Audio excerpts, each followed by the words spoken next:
menghayati kisah atau riwayat dari Nabi Ibrahim alaihissalam bersama istrinya Hajar dan putranya Nabi Ismail alaihissalam.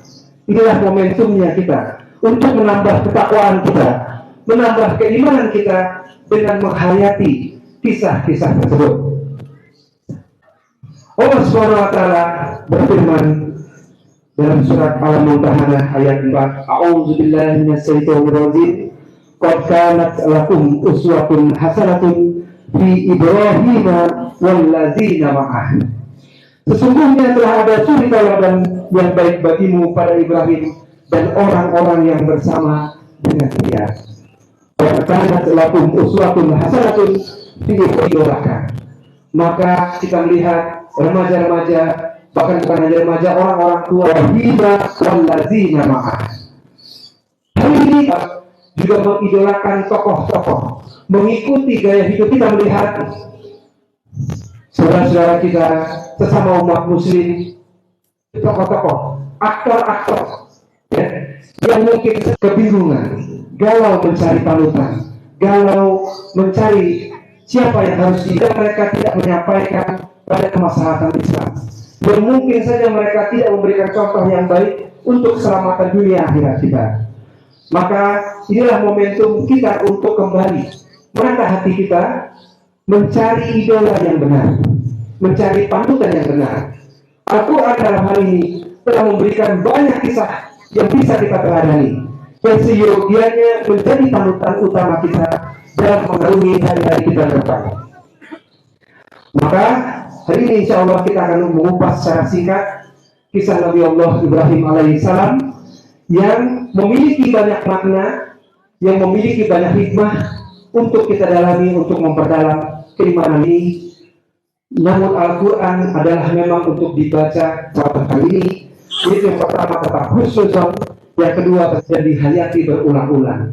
Sejatinya setiap kali kita mentadabburi ayat tentang tawakal, yang ketiga tentang taat dan ikhlas dan ayat Quran, maka bertambah insya Allah dari 4 urgensi pendidikan keluarga.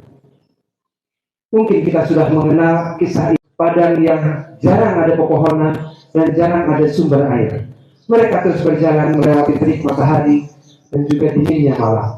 Sampailah mereka di suatu lembah yang hampir tidak ada kehidupan di sana, tidak ada sumber air dan tidak ada tanam-tanaman.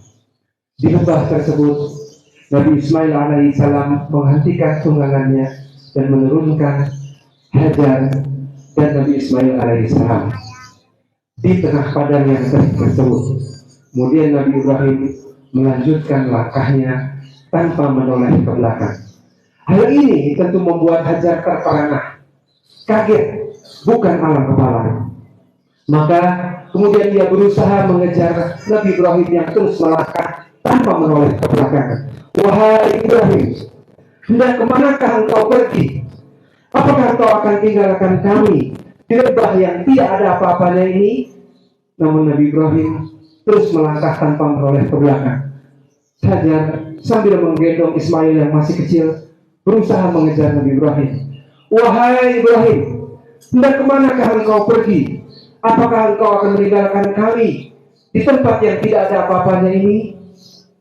Namun Nabi Ibrahim tidak menoleh ke belakang dan terus berjalan. Maka Hajar pun sadar bahwa ini, sehingga ia kembali bertanya kepada Nabi Allah Ibrahim, Allahu kamaraka bihadza, apakah Allah yang memerintahkanmu untuk pergi? Bukanlah keinginan dari Nabi Ibrahim. Kemudian Hajar sadar bahwa ini adalah perintah dari Allah Subhanahu wa taala. Meninggalkan kami. Hajar kemudian bertanya kepada Nabi Ibrahim, Allahu kamaraka bihadza, apakah Allah yang memerintahkanmu untuk pergi meninggalkan kami? Maka barulah pada saat itu Nabi Ibrahim menjawab kami, Allahu Akbar, Allahu Akbar, Allah. Benar. Maka apakah jawaban doa La ilaha illallah wallahu akbar? Allah istri yang beriman dan istri yang solehah ini, Allahu akbar walillahil hamd. Bapak yang dimulakan oleh mendengar jawaban Nabi Ibrahim tersebut, Maka dijawab oleh Hajar Allah Subhanahu wa Ta'ala, dari sepenggal kisah ini kita bisa jika memang demikian, jika memang ini perintah dari lihat betapa tingginya husnuzon Allah, maka Allah tidak akan melantarkan tingginya prasangka baik, tingginya baik sangka dari Nabi Ibrahim dan Hajar. Berbaik sangka kepada Allah dalam situasi yang menurut manusia sangat ekstrim, ditinggalkan di tengah lembah yang panas, yang terik, tidak ada sumber air, tidak ada apa-apanya. Namun baik sangka mereka begitu tinggi pada Allah. Artinya ya Tuhan, jadi Nabi Ibrahim tidak begitu saja meninggalkan. Ia memasrahkan semuanya pada Allah Subhanahu wa Ta'ala, mendoakan keselamatan bagi istrinya dan anak-anaknya.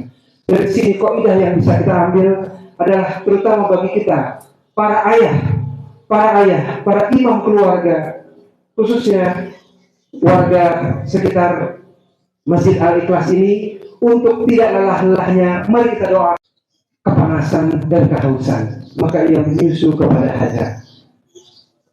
Namun lama-kelamaan dengan bekal yang sedikit, dengan persediaan air yang sedikit, air susu pun mulai menipis, sehingga kemudian lama-lama semakin mengering, dan ini membuat Nabi Ismail tidak nyaman, kehausan dan kepanasan. Maka ia mulai menangis. Maka Hajar pun mulai mencari cara bagaimana agar bisa selamat, agar bisa survive dalam lembah yang sangat panas tersebut. Maka ia melihat kepada bukit atau gunung yang terdekat di sekitarnya, dan ia berusaha mendaki bukit tersebut, yang ternyata bukit tersebut adalah bukit Safa. Dia mendaki ke atas, kemudian menutupkan tangannya di sini, melihat suasana ke kiri dan ke kanan, apakah ada bantuan, apakah ada pohonan, apakah ada sumber air di sekitar. Namun ternyata tidak ada. Maka ia kemudian menuruni kembali, melihat kembali kondisi Ismail, dan naik kembali ke bukit yang berseberangan dengan itu, yang ternyata itu adalah Bukit Marwah. Dinaiki Bukit Marwah, melihat kembali apakah ada kemungkinan bantuan, kemungkinan tanaman-tanaman, sumber air dan lain-lainnya. Namun ternyata tidak ditemukan. Ia pun berusaha kembali melawan teriknya matahari, melawan panasnya udara pada saat itu, hingga 7 kali menaiki Bukit Safa dan Marwah, dan tidak ditemukan. Sampai akhirnya ditemukan sumber air, ternyata justru dekat dengan kaki Nabi Ismail alaihissalam. Yang kita kenal air tersebut sekarang dengan air Zam-Zam. Yang dengan air itu kemudian mereka bisa hidup, bisa kenyang walaupun tanpa makan, dan membesarkan Nabi Ismail.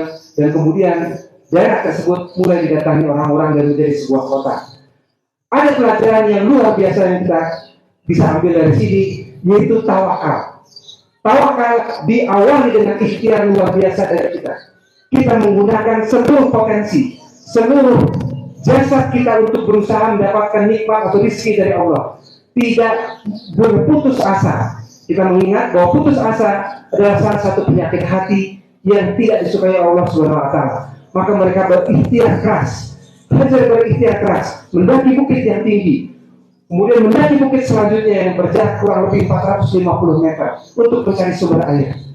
Tidak begitu saja menyerah. Inilah bentuk tawakal kita pada Allah. Jasad kita bekerja, namun hati kita terpaut kepada Allah Subhanahu wa Ta'ala.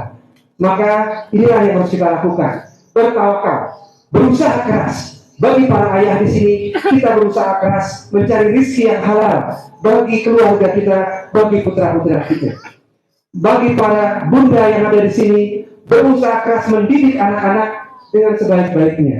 Walaupun anak-anak sulit kadang-kadang dididik, kadang-kadang nakal dan lain-lain, maka kita terus berikhtiar untuk mendidik mereka menjadi generasi yang soleh dan soleha di masa depan, yang bisa memberi manfaat dan bisa memberi syafaat kepada kita kelak. Inilah tawakal. Jadi artinya pada momentum ini kita diingatkan untuk terus membangun tawakal kepada Allah Subhanahu wa Ta'ala. Ikhtiar melalui badan dan jasad kita, namun hati hanya bergantung dan memasrahkan hasilnya kepada Allah Subhanahu wa Ta'ala. Wa may yatawakkal 'ala Allahi fa huwa hasbuh. Allah berfirman dalam At-Talaq ayat 3, dan barang siapa bertawakal kepada Allah, niscaya Allah akan mencukupkan keperluannya. Selanjutnya, setelah bertumbuh semakin besar, Nabi Ismail kemudian beberapa kali dikunjungi oleh Nabi Ibrahim alaihissalam. Namun tidak bisa berlama-lama Nabi Ibrahim berada di sana karena harus melanjutkan tugas dakwahnya. Maka ketika momentum-momentum bertemu dengan Nabi Ismail adalah momentum yang paling membahagiakan bagi Nabi Ibrahim alaihissalam. Karena sejak muda, sejak usia 20 tahunan, ketika menikah dengan Siti Sarah, Nabi Ibrahim telah tidak henti-hentinya berdoa kepada Allah Subhanahu wa taala untuk meminta keturunan yang soleh. Rabbi habli minas sholihin. Ya Allah, anugerahkanlah kepada kami keturunan yang soleh. Jadi para ayah, para bunda, orang tua yang soleh sudah berdoa untuk dianugerahkan anak yang soleh bahkan sebelum punya anak. Nabi Ibrahim melakukannya berpuluh-puluh tahun tanpa menyerah, tanpa berprasangka buruk kepada Allah Subhanahu wa taala. Sehingga akhirnya menurut para ulama di sekitar usia 80 atau 83 tahun baru dianugerahi putra yang diidam-idamkan. Dan ketika putra tersebut lahir, Nabi Ibrahim juga mengajarkan kepada kita untuk terus mendoakannya menjadi generasi yang soleh. Namun ketika Nabi Ismail alaihissalam telah mulai beranjak akhir balik, telah menjadi putra kebanggaan, telah menjadi putra yang paling dicintai, Allah menguji Nabi Ibrahim dengan ujian berat lainnya. Seperti kita ketahui, Nabi Allah Ibrahim alaihissalam adalah Nabi yang salah satu yang paling banyak ujiannya. Ya, pernah hampir dibakar, pernah dibakar di tengah-tengah berhala-berhala kayu, dinyalakan api yang sangat besar, namun kemudian diselamatkan oleh Allah Subhanahu wa taala dengan menyuruh api untuk dingin dan berbagai cobaan-cobaan lainnya. Namun ini adalah salah satu ujian yang paling berat. Ketika sedang bersama putranya yang dirindu-rindukan bertahun-tahun, Nabi Ibrahim diberikan wahyu oleh Allah Subhanahu wa taala melalui mimpi. Mimpi bagi para nabi sejatinya adalah wahyu. Qala ya bunayya ini arafil manam. Maka ia menghampiri putranya yang paling dia sayangi, kemudian dia ceritakan mimpinya.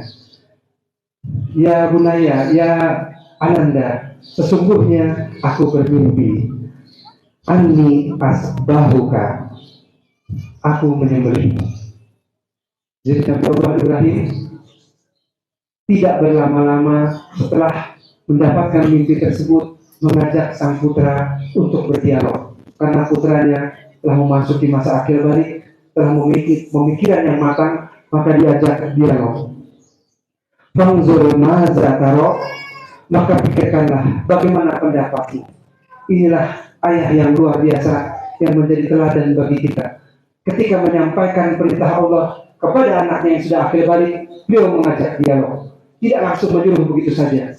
Tidak juga memperhatikan faktor-faktor psikologis dari anak, faktor-faktor tumbuh kembang anak. Qala ya abatif ala ma tu'maru.